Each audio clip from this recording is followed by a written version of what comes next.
পরিচয় সংস্কৃতি সংসদে যে আড্ডা চলছে এটি হচ্ছে চরের ভিতরে, রাজশাহী থেকে পদ্মা পার হয়ে আমরা চর খিদিরপুরে প্রাইমারি স্কুলে আমাদের এই প্রোগ্রাম। এই প্রোগ্রামে রাজশাহীর লেখক, সাহিত্যিক, শিল্পী, গবেষক, অধ্যাপক এবং তাদের পরিবারের সদস্যদের নিয়ে আমরা সবাই যুক্ত হয়েছি। খিচুড়ি আড্ডা ছিল, অসাধারণ খিচুড়ি হয়েছে, গরুর গোশত দিয়ে খিচুড়ি, তার মধ্যে পর্যাপ্ত ডাল, সব ধরনের শীতকালীন সবজি, এবং সেটি খাওয়া হলো ন্যাচারাল ভাবে, তাল একেবারে কলা পাতা। আমার পাশে যেমন এখানে প্রফেসর হুসাইন আহমদ মেহেদি খান এইটুকু, কিন্তু আজকে খেয়েছেন এটুকু।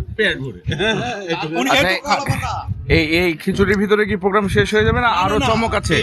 উনি খান এইটুকু, কিন্তু আজকে এইটুকু খেয়েছেন। আর এত বড় মাছ ছিল। যাই হোক, আজকে এই খাওয়া দাওয়া শেষ হলো। তার আগে আমাদের সন্তানদের কবিতা আবৃত্তি হয়েছে, গান প্রতিযোগিতা হয়েছে, তেলাওয়াতের প্রতিযোগিতা হয়েছে, বড়দের খেলাধুলা হয়েছে, বল থ্রোয়িং খেলা, মহিলাদের পিলো গেম শেষ। এরপরে আমাদের এখন কিছু গান হবে, কিছু সমাপনী অধিবেশন হবে, পুরস্কার বিতরণী হবে। সারা দিনের এই প্যাকেজ প্রোগ্রাম সত্যি অনেক নান্দনিক। আশা করছি সবার কাছে ভালো লাগবে। পরিচয়ের যে কোনো প্রোগ্রামে সাথে থাকবেন। বিস্তীর্ণ চর, এই চরে আপনার পরিচয়ের যে চর ভোজনের যে আয়োজন, বরাবরই কেন চরটা বেছে নেন?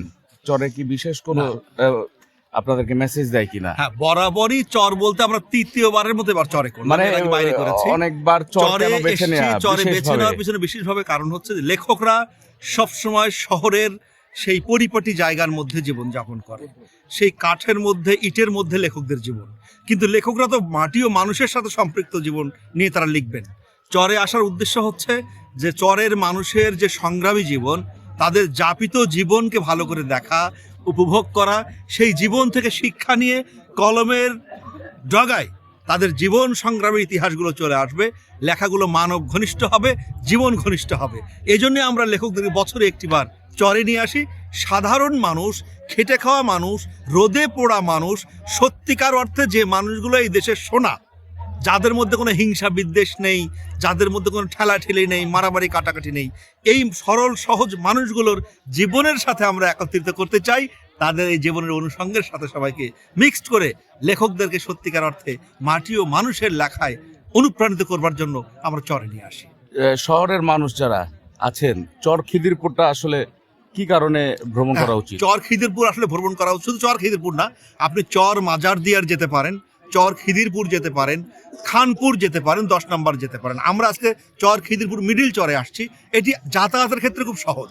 আপনি জাস্ট নৌকা পার হবেন, হয়ে এখানে 1-2 কিলোমিটার রাস্তা হেঁটেই চলে আসতে পারবেন। এখানে একটি স্কুল ঘর আছে, সেখানে পানির ব্যবস্থা পর্যাপ্ত আছে, টয়লেট ব্যবস্থা আছে। সুতরাং এখানে আপনি যদি 10 জন পরিবার মিলে একসাথে চলে আসেন, তবু আপনি এখানে এনজয় করতে পারবেন, পিকনিক করতে পারবেন। এমনকি যদি এই অঞ্চলে কোনো বাড়িতে গিয়ে আপনি আপনার খাবার দাবার নিয়ে এসে কোনো বাড়িতে গিয়ে বসে খান, তাদেরকে সাথে নিয়ে খান, তাহলে আরও বেশি উপভোগ্য হবে। পারিবারিকভাবেও আসতে পারেন, বন্ধুরা মিলে আসতে পারেন, আপনার বন্ধু বান্ধবী যারা আছে, পরিবারের অন্যান্য সদস্য যারা আছে, তাদেরকে নিয়েও আসতে পারেন।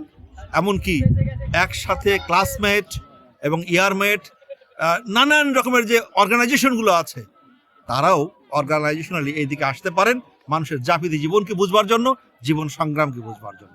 জি, ধন্যবাদ আপনাকে। ধন্যবাদ।